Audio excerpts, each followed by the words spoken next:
우리 다 같이 바른 자세를 가지고 하나님 앞에 수요 예배를 올려드리도록 하겠습니다.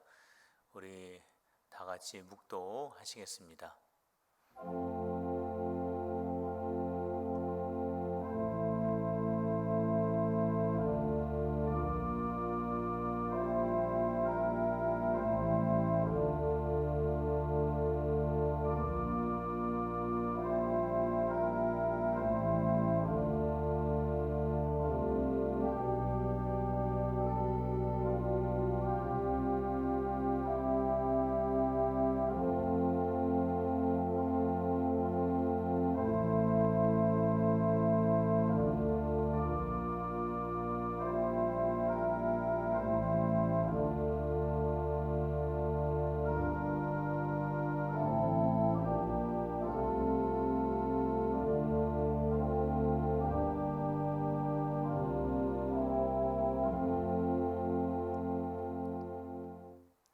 하나님 아버지, 무더운 여름을 지나고 추수의 계절로 들어가게 하시니 감사합니다. 성령의 9가지의 열매를 풍성하게 맺는 은혜를 부어 주옵소서. 주님이 주실 열매를 소망하며 예배하오니 옥토와 같은 마음에 주의 말씀이 뿌려지게 하여 주옵소서. 예수님의 이름으로 기도하옵나이다. 아멘. 찬송가 382장을 다 같이 하시겠습니다.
교회 소식을 말씀을 드리겠습니다.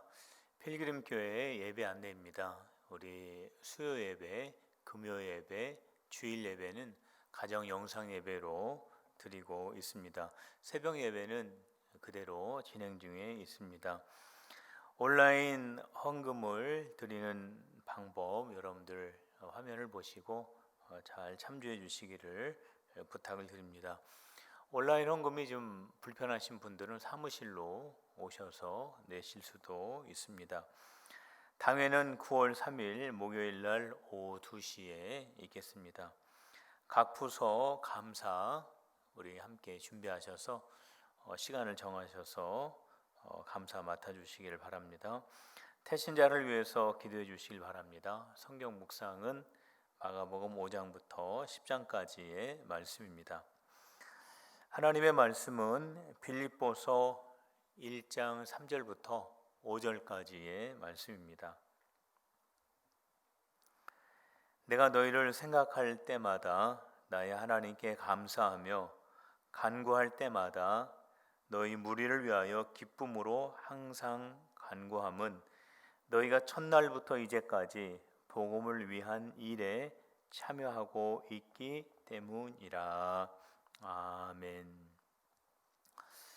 오늘 수요일부터는 우리 빌립보서의 말씀을 함께 나누도록 하겠습니다. 이 빌립보서의 말씀은 바울이 로마의 감옥에 갇혀 있었을 때 빌립보라고 하는 도시의 성도들에게 보낸 편지의 내용이 되겠습니다. 바울이 1차, 2차, 3차 전도 여행을 하고 예루살렘으로 돌아오게 되죠. 그래서 예루살렘에서 체포가 됩니다. 근데 체포가 되었을 때 바울이 나는 로마 시민권자다 라고 하는 그러한 말을 하게 되죠. 그래서 나는 이 예루살렘에서 재판받을 것이 아니라 로마로 가서 황제에게 재판을 받을 것이다. 이렇게 말을 하게 되어서 바울이 로마로 향하게 되죠. 그래서 로마에 도착해서 바울은 로마에 수감이 됩니다.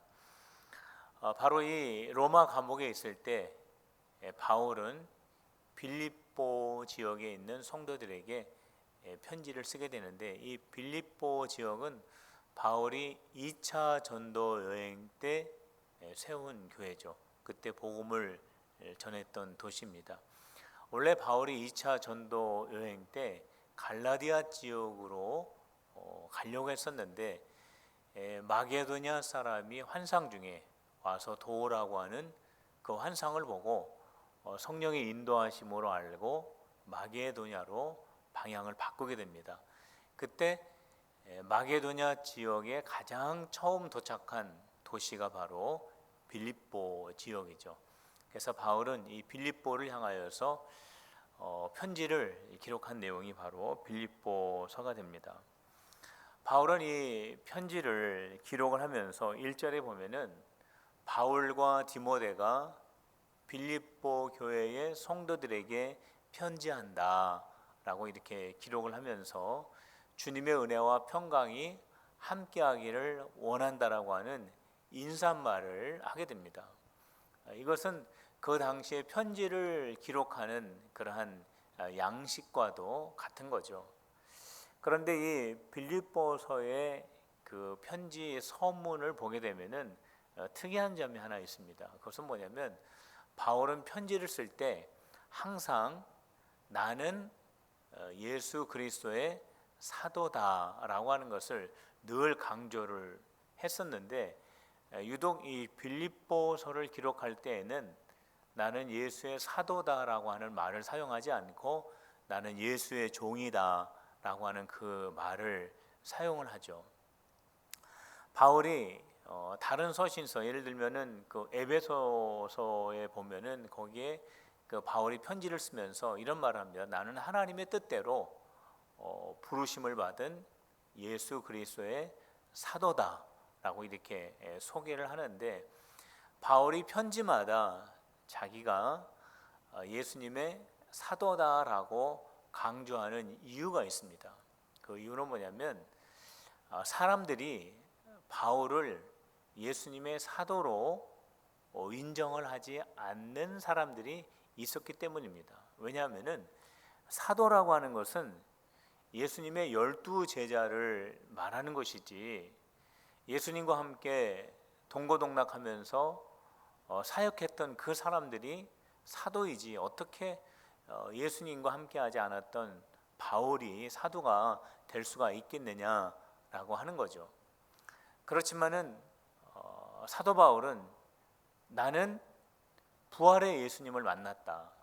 부활의 예수님이 이방인들에게 복음을 증거하라고 하는 사명을 나에게 주셨고, 내가 그 사명을 받았기 때문에, 부활의 예수님에게 직접 내가 그 사명을 받았기 때문에 나는 사도다라고 그렇게 강조를 했던 겁니다. 그러니까 바울이 나도 12 제자와 동등한 그러한 사도의 위치에 있다라고 하는 것을 강조한 것이 아니라, 주님이 나에게 복음 전도의 사명을 주셨다, 그 사명을 받은 사도다라고 하는 것을 바울은 강조하고 있었던 거죠.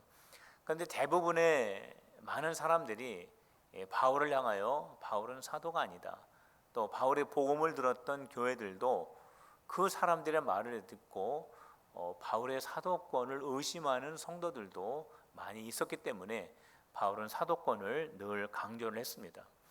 그런데 빌립보 교회를 향하여서 편지를 쓸 때에는 나는 예수의 사도다라고 하는 말 대신에 나는 예수의 종이다라고 하는 말을 쓴 것을 보면은, 빌립보 교회 성도들은 바울의 사도권을 인정해주고 존중해 주었다라고 하는 것을 우리가 알 수 있는 것입니다. 얼마나 고마운 일이겠습니까? 많은 교회들이 바울의 말씀을 듣고 있지만 바울을 생각할 때 마음 한구석에 바울은 진정한 사도일까라고 하는 그런 의심을 가지고 있었는데, 빌립보 교회만은 바울을 바라볼 때 바울의 사도권을 인정해주고 그를 존중하여 주었을 때 바울의 마음이 얼마나 고마웠겠습니까? 그렇기 때문에 바울은 빌립보 교회 성도들을 생각할 때마다 늘 감사하고 그들을 늘 정말 고마운 성도들로 여겨 주었습니다. 빌립보 교회 성도들이 바울의 사도권을 존중해주고 바울이 이야기하는 것을 인정해주고 또 바울을 존귀하게 여길 줄 아는 교회, 그 교회가 바로 빌립보 교회였습니다. 그러니까 빌립보 교회 성도들은 마음에 여유가 있는 성도들이었습니다. 그들이 경제적으로 부유하지는 않았지만, 또 신앙생활 하기가 그렇게 순탄하지는 않았지만, 그 성도들의 마음은 여유가 있었습니다. 바울을 인정해주고 바울을 존귀하게 여겨주고 바울을 세워줄 줄 아는 그러한 성도들이었습니다. 그렇기 때문에 바울 역시 이 빌립보 교회 성도들을 향하여 하나님 앞에 쉼 없이 기도를 하게 됩니다. 성도들을 위해서 기도하고 중보하고, 그가 비록 감옥에 있었지만 성도들 잊지 않으면서 기도하였던 이유가 바로 여기에 있었던 것입니다. 그래서 바울은 이 3절을 시작하면서 나는 빌립보 교회 성도들 생각할 때마다 정말로 감사하다라고 하는 그런 말을 하고 있죠. 그러면서 이 빌립보 교회야말로 처음부터 지금까지, 그러니까 처음 바울이 복음을 전했을 때부터 바울이 감옥에 갇혀 있는 이 순간까지 변함이 없이 나를 인정해주고 나를 아껴주는 참 고마운 교회다라고 그렇게 말을 하고 있는 것입니다. 서두에서도 말씀을 드렸지만 이 빌립보 교회는 바울이 2차 전도 여행 때 세웠던 교회죠. 마게도냐 지역을 들어갔을 때 처음 만났던 도시가 빌립보입니다. 이 빌립보라고 하는 이 도시에서 바울이 복음을 증거했을 때 은혜를 받았던 여자가 있었는데 루디아이죠. 루디아는 자주장사 옷감 장사였다라고 했습니다. 근데 이 루디아라고 하는 이 여자가 바울의 설교를 듣고 큰 은혜를 받게 됩니다. 그래서 바울을 자기 집으로 안내를 하고 거기에서 복음을 전하는 동안 머무르게 하고 모든 필요한 것들을 공급해주는 그러한 일을 하게 됩니다. 바울도 역시 큰 감동을 받게 되죠. 근데 시간이 흘러서 바울이 로마의 감옥에 갇혀 있을 때 이 빌립보 교회는 에바브로디도라고 하는 사람을 로마의 감옥까지 보내서 바울의 시중을 들게 하는 그러한 일을 감당하게 됩니다. 그러니까 시간이 지나도 이 빌립보 교회 성도들은 바울을 아끼고 사랑하는 이 마음이 변하지 않았다라고 하는 것입니다. 바울을 늘 생각하는 마음, 바울을 기억하는 그러한 마음을 이 성도들이 가지고 있었다라고 하는 거죠. 그렇기 때문에 바울이 이 교회 성도를 생각할 때마다 늘 고마운 마음이 있었고 하나님 앞에 감사한 마음이 있었다라고 고백을 하며 편지를 쓰고 있는 것입니다. 그래서 이 바울은요, 이 빌립보 교회 성도를 향하여서 바울은 감옥에 있었지만 끊임없이 기도를 하게 됩니다. 이 사랑이 넘치는 빌립보 교회, 정말 정이 많고 목회자들 귀하게 여기는 이 마음의 여유가 있는 이 따뜻한 이 빌립보 교회 위에 우리 주님의 사랑이 넘치는 이 빌립보 교회 위에 주님의 지식과 주님의 총명이 더하여지기를 원한다라고 그렇게 기도를 하게 되죠.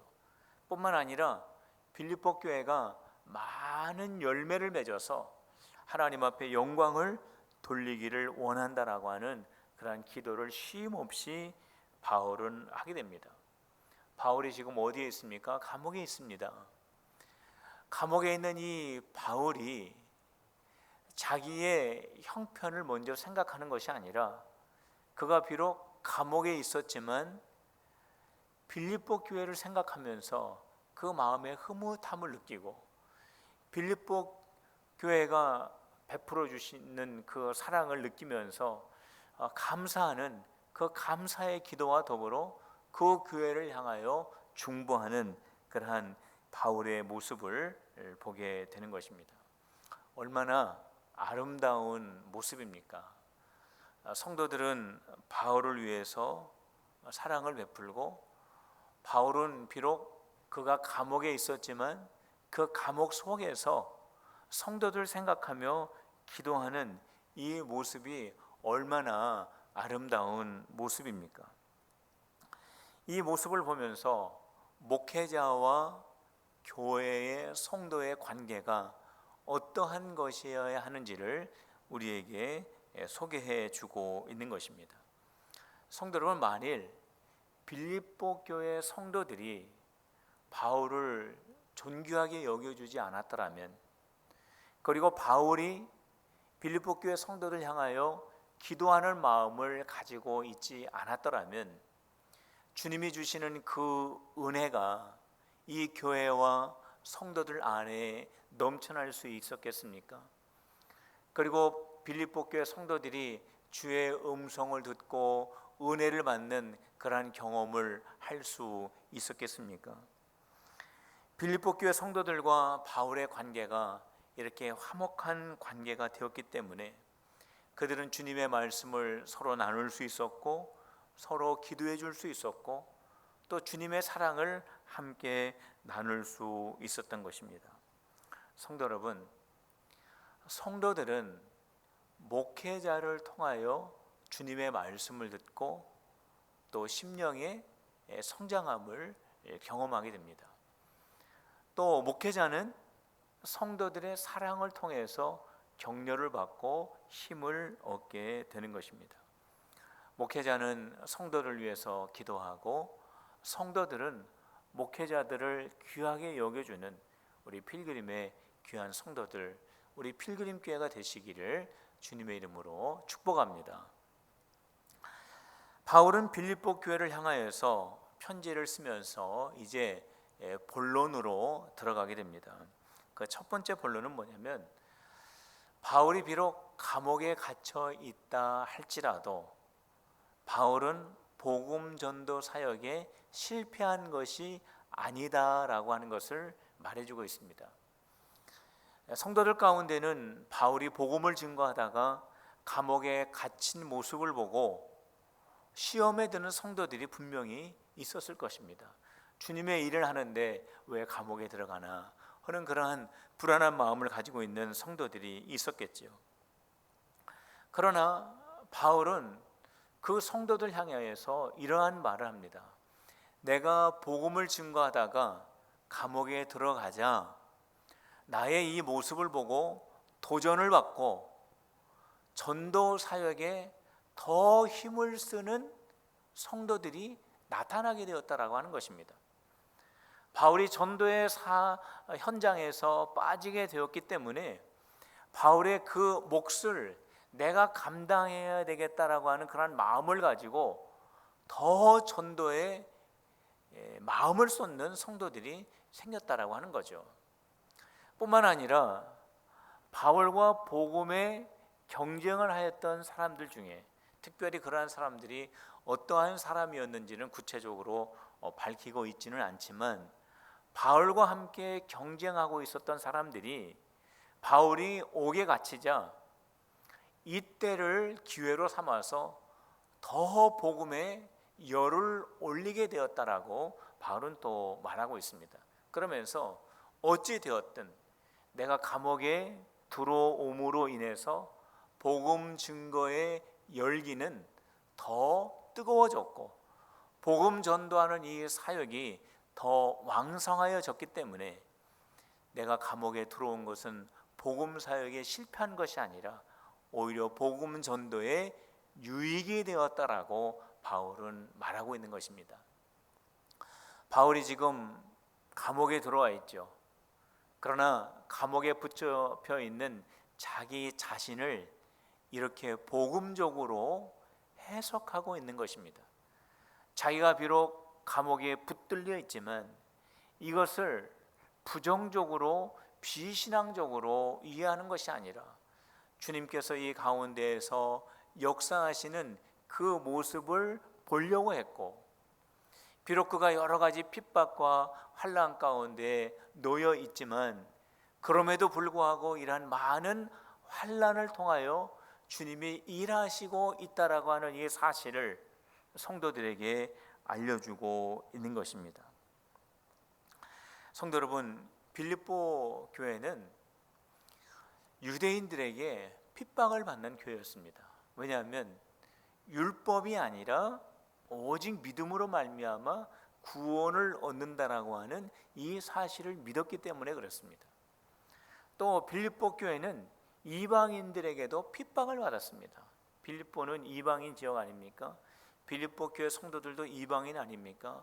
왜 우리가 믿는 신을 믿어야지 왜 바울이 전하는 예수를 믿느냐 하면서 동족들에게도 핍박을 받았습니다.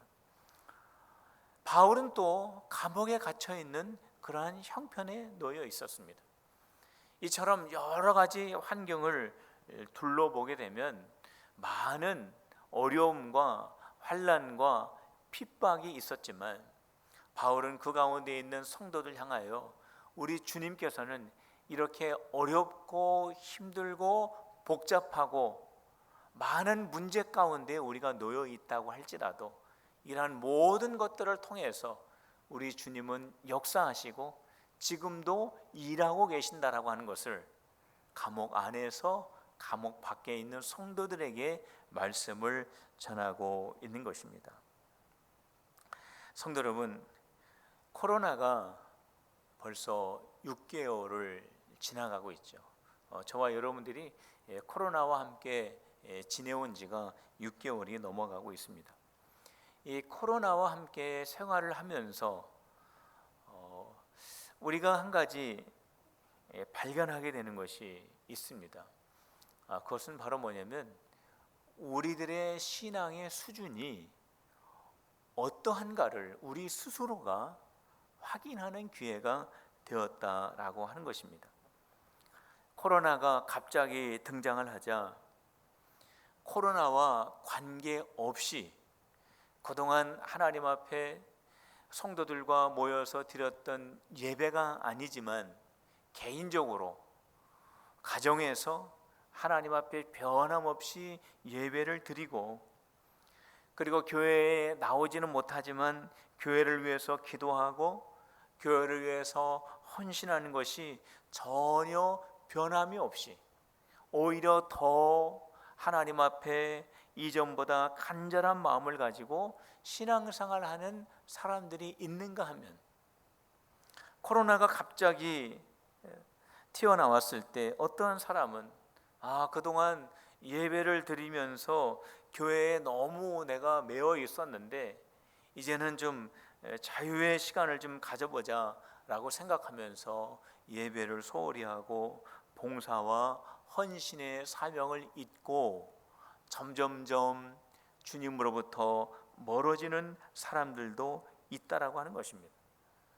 이처럼 코로나를 통해서 우리 스스로가, 다른 사람이 아니라 우리 스스로가 내가 이제까지 신앙생활에 왔던 나의 이 신앙의 깊이가 어느 정도인지, 나의 신앙의 크기가 어느 정도인지, 내 신앙의 무게가 어느 정도인지를 내 스스로가 확인할 수 있는 기회가 되었다라고 하는 것입니다. 이러한 차원에서 우리는 우리의 신앙을 발견하는 이 시간이 참 감사한 시간입니다. 왜 그렇습니까? 우리의 신앙이 어떠한지를 알지 못하고 우리가 주님 앞에 섰더라면 얼마나 더 큰 일을 우리가 감당을 해야 하겠습니까? 이러한 면에서 우리의 신앙을 점검해 볼 수 있는 이 시간은 우리에게 굉장히 유익한 시간이라고 우리는 기억을 해야 하는 것입니다.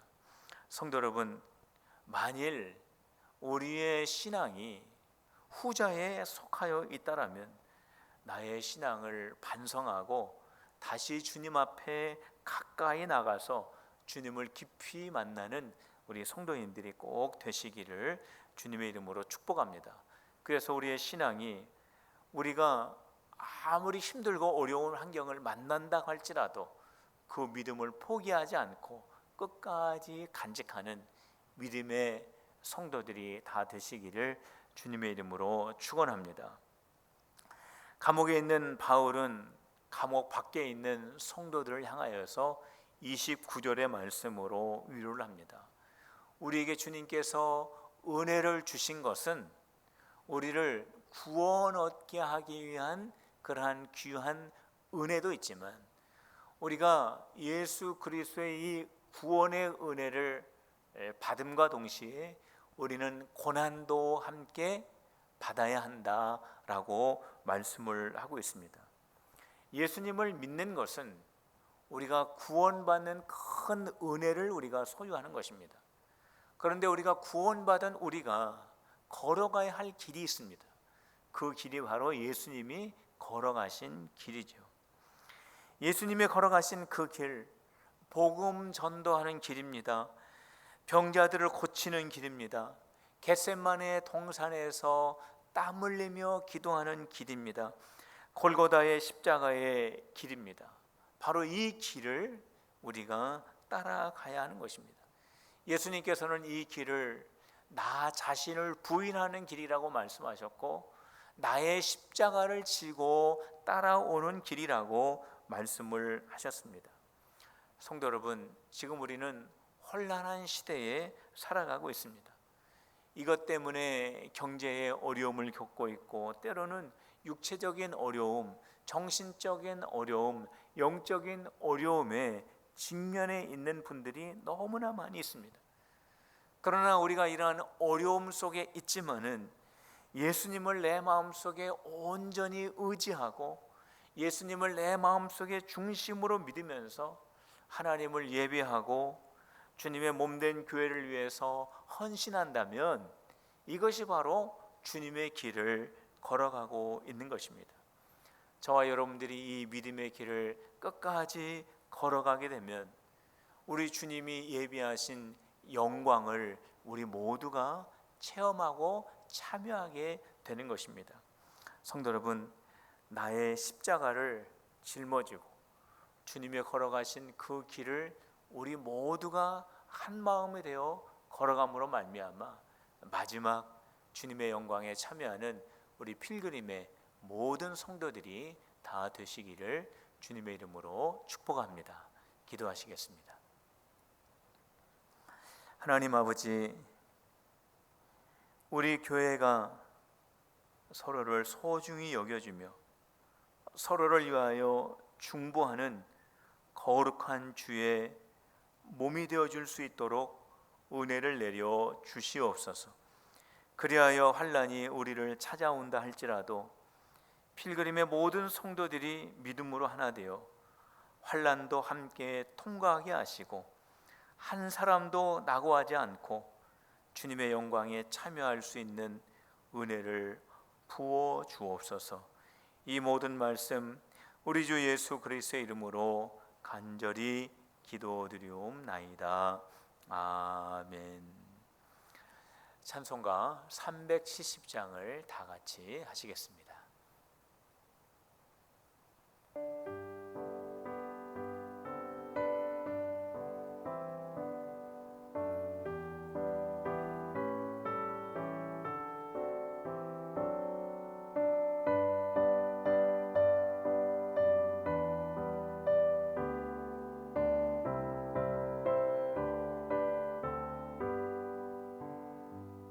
주 안에 있는 나에게 난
다 같이 주기도문 하시겠습니다.